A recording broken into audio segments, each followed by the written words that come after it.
Anda menyaksikan Breaking News Kompas TV masih terkait penanganan banjir yang terjadi di sejumlah wilayah, termasuk juga yang melanda sejumlah jalur kereta api dari arah sejumlah wilayah di Jawa Tengah menuju ke Jakarta. Saudara, puluhan penumpang kereta api memadati loket pembatalan di stasiun Cirebon pada Minggu siang, dan pembatalan akibat perjalanan yang akan tempuh terdampak banjir di lintas rel daerah operasional 4 Semarang. Penumpang terpaksa membatalkan perjalanan karena tidak pastinya jadwal dan potensi keterlambatan akibat pengalihan rute. PT Kereta Api Indonesia Daerah Operasional 3 Cirebon mencatat sebanyak 28 perjalanan kereta api dibatalkan serta 7 perjalanan mengalami keterlambatan akibat pengalihan rute dan pembatasan kecepatan. Selain pembatalan, PT KAI juga memberlakukan pola operasi memutar dari jalur utara ke jalur selatan. Sebanyak 7 rangkaian kereta api dialihkan.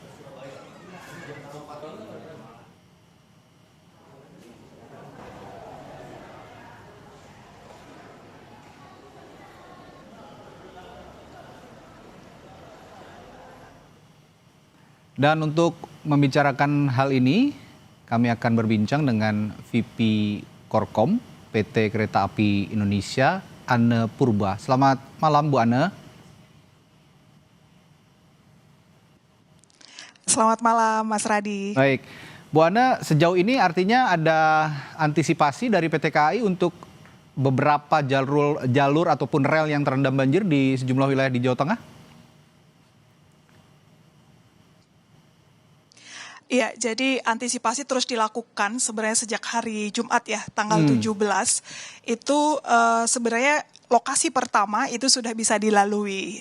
Kemudian kemarin kami mendapatkan informasi ini pindah lokasi gitu ya. Lokasi yang berbeda itu ada sungai dan ada tanggul yang jebol sehingga juga berdampak terhadap perjalanan kereta api di lokasi yang lain. Dan sampai tadi pagi juga di daerah operasi 1 Jakarta sekitar Kampung Bandan itu juga mengalami banjir sehingga ini juga mempengaruhi perjalanan kereta yang dari Jakarta menuju ke Jawa. Sehingga pada hari ini total kami dari 593 kereta yang kami siapkan untuk perjalanan weekend ini sekitar 82 kereta ya, 82 kereta penumpang ini kita batalkan, kemudian 16 kereta barang ini juga kita batalkan perjalanannya, dan 76 kereta ini mengalami keterlambatan yang cukup tinggi, dan 17 kereta yang dari utara itu harus melalui jalur selatan atau memutar, sehingga ini juga meningkatkan adanya kelambatan. Dengan adanya kelambatan yang cukup tinggi ini, inilah yang membuat beberapa kereta itu terpaksa kami batalkan karena belum sampai di tujuan, dan ketika kita memastikan perjalanan ini harus memenuhi syarat aman juga, dan safety adalah hal yang harus kita utamakan karena ada SOP ataupun untuk yang keselamatan air itu tidak boleh lebih dari 6 cm. Oke, jadi imbauannya untuk yang sudah punya tiket sebenarnya ini lebih baik melanjutkan perjalanan atau lebih baik membatalkan saja kalau menurut saran dari PT KAI, Bu Anne? Ya, kami sudah mengumumkan ya, ada 82 KA yang memang kita batalkan, ini tidak dijalankan. Ini juga kami langsung memberikan notifikasi lewat akses by KAI ataupun lewat WA broadcast, sehingga penumpang kami bisa melakukan pembatalan offline itu di stasiun, kemudian lewat kontak center 24 jam di 021 121, dan juga akses by KAI. Sehingga ini ada beberapa channel yang memang kita siapkan agar penumpang juga dimudahkan untuk melakukan pembatalan. Untuk kereta-kereta yang masih jalan, ini juga dengan adanya kelambatan yang sangat tinggi, kami tetap mengembalikan 100% kepada penumpang-penumpang yang memutuskan untuk tidak melanjutkan perjalanan, dan ini juga kami layani baik offline di stasiun ataupun online. Kami menyampaikan permohonan maaf yang sebesar-besarnya, karena memang saat ini yang kita lakukan di lokasi khususnya Pekalongan, itu adalah melakukan banyak hal di rel ya, meninggikan rel, kemudian mengerahkan petugas-petugas, koordinasi juga dengan Dinas Bina Marga dan juga Dinas PU yang ada di lokasi, sehingga kami juga bisa mempercepat yang namanya layanan perka yang sampai saat ini masih bisa dilalui dengan kecepatan yang terbatas dan juga menggunakan lokomotif yang manual untuk beberapa kereta, tetapi ini membutuhkan waktu yang cukup lama karena kecepatan di lokasi tersebut kami batasi. Oke, ini kan sebenarnya yang terkendala ini jalur utara ya Bu Ane ya. Kalau kita lihat di Pekalongan yang paling parah kalau saya memantau dari pagi hari itu. Nah, kira-kira kalau mereka para pemilik tiket ingin tetap melanjutkan perjalanan begitu dan sepertinya akan dialihkan melalui jalur selatan, itu mereka harus menempuh waktu berapa lama Bu Ane? Kalau kita lihat dari beberapa perjalanan kereta yang dialihkan itu kurang lebih minimal itu menambah waktu perjalanan 3 jam ditambah dengan antrian.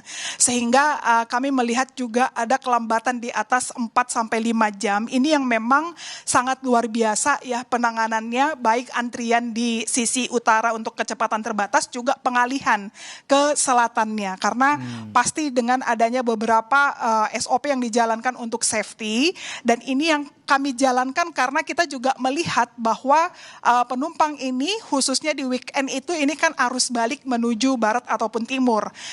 Ini adalah upaya-upaya kereta api untuk meminimalkan adanya kelambatan juga, dan pola operasi ini kita lakukan supaya kereta tetap bisa jalan melayani. Tetapi di dalam penanganan untuk memperkecil kelambatan ini juga yang kita lakukan pembatalan kereta, karena kereta-kereta terlambat ini juga adalah kereta yang akan dibalikkan baik dari barat dan timur dan juga perlu waktu persiapan.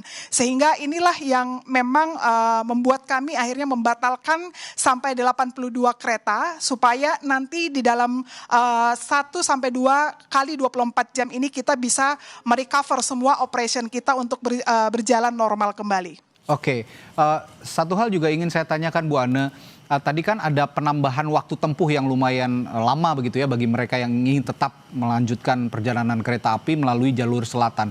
Nah, kalau tadi yang membatalkan itu mendapatkan kompensasi 100%, kalau yang meneruskan perjalanan dengan penambahan waktu tempuh yang cukup lama akan ada kompensasi atau apa, misalnya ada sesuatu yang dari PT KAI yang ingin diberikan kepada para calon penumpang ini? Ya, 1-3 jam itu kita menyiapkan snack ringan gitu ya. Di atas 3 jam menuju 5 jam itu kita memberikan makanan berat dan berlaku untuk 3 jam kelipatan berikutnya. Dan kami memahami bahwa di dalam perjalanan kereta ini menuju lokasi-lokasi tertentu itu juga kami mengalami kesulitan karena ada banjir, sehingga ada kelambatan di beberapa perjalanan kereta untuk service recovery ini. Tetapi Bapak Ibu bisa mendapatkan service recovery ketika sudah terlambat 3 jam untuk makanan ringan dan juga 5 jam itu untuk makanan berat, dan berlaku untuk 3 jam dan 3 jam berikutnya. Kami mohon maaf yang sebesar-besarnya di dalam delivery service recovery ini masih mengalami banyak kendala, tetapi Bapak Ibu kami pastikan bisa mendapatkan di atas kereta ataupun di stasiun-stasiun yang sudah kita siapkan. Baik, ini satu langkah atensi yang patut diapresiasi juga untuk PT KAI memberikan pelayanan terhadap mereka yang terdampak delay ya begitu, ataupun keterlambatan yang cukup panjang waktunya ketika ingin melakukan perjalanan kereta api. Bu Ane, saya ingin juga tanyakan soal tadi bahwa ada jalur utara yang beberapa relnya terendam, terutama di Pekalongan. Itu nanti akan menunggu itu surut alami atau ada upaya yang Anda jelaskan juga nanti dengan Bina Marga untuk melakukan penyedotan air yang menggenangi rel-rel di ruas utara, jalur kereta utara ini?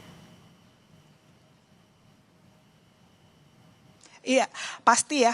Jadi kita tadi yang saya sampaikan itu relnya kita tinggikan. Kemudian penyebaran batu balas itu kita lakukan sehingga pada hari Jumat kemarin itu dengan cepat bisa kita atasi sehingga jalur hulu hilir ini bisa dilalui. Kemarin kan ada lokasi baru akibat luapan dari sungai, juga ada dari laut gitu ya. Ini juga kita berkoordinasi terus dengan BMKG sehingga yang namanya pompa air kita lakukan dan juga peninggian rel Solo, supaya nanti untuk jangka pendek ini kita bisa antisipasi. Karena sesuai dengan prediksi BMKG, ini sampai akhir bulan ini gitu ya, ini juga masih ada cuaca ekstrim yang harus kita hadapi di beberapa lokasi, sehingga dengan peninggian rel menyebar balas ini adalah satu langkah jangka pendek yang bisa kita lakukan supaya operasi kereta ini tetap bisa jalan, karena kan ada kereta barang dan juga ada kereta penumpang di daerah ini yang harus kita penuhi gitu. Jadi itu yang terus kita lakukan,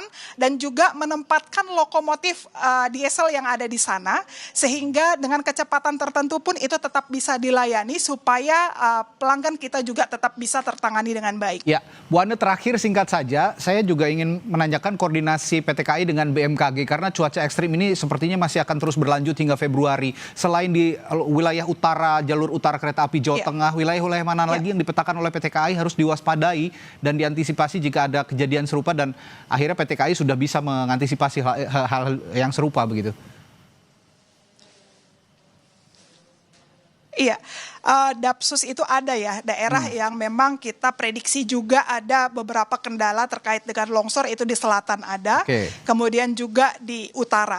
Nah, yang di utara ini yang memang kita melihat titik-titiknya mulai dari Semarang sampai Pekalongan ini, dan juga diantisipasi sampai ke Cirebon. Kalau sejak bulan Oktober tahun lalu sebenarnya ya, persiapan Lebaran sampai saat ini ada lebih dari 100 titik yang saat ini kita jaga, karena sangat rentan dengan yang namanya cuaca ekstrim gitu ya, sehingga penempatan yang namanya alat SDM dan juga seperti batu kericak itu kita lakukan. Tetapi ini kita melihat tadi kondisi yang anomali yang kita dapatkan di lokasi tersebut, ketika kita sudah menyelesaikan di beberapa lokasi, ada lokasi baru yang memang itu tidak kita di luar prediksi gitu ya, karena ada luapan dan juga tanggul yang jebol di sekitar area dari rel tersebut. Sama seperti yang di Jakarta pada hari ini di daerah Kampung Bandan, ini juga kami koordinasi terus dengan dinas-dinas terkait untuk melakukan pemompaan, karena ini juga menjadi hal yang sangat penting untuk perjalanan kereta baik jarak jauh dan juga komuter, mulai dari hari ini apalagi besok sudah mulai untuk hari kerjanya. Ya, baik, setidaknya tapi ada petugas yang siaga ya untuk melakukan peninggian jika hal ini terjadi, peninggian rel dan juga penyedotan air ya. Jika memang ada genangan-genangan air kembali yang menggenangi ruas-ruas rel di berbagai wilayah yang ada di daerah operasional, beberapa daerah operasional di Pulau Jawa. Terima kasih.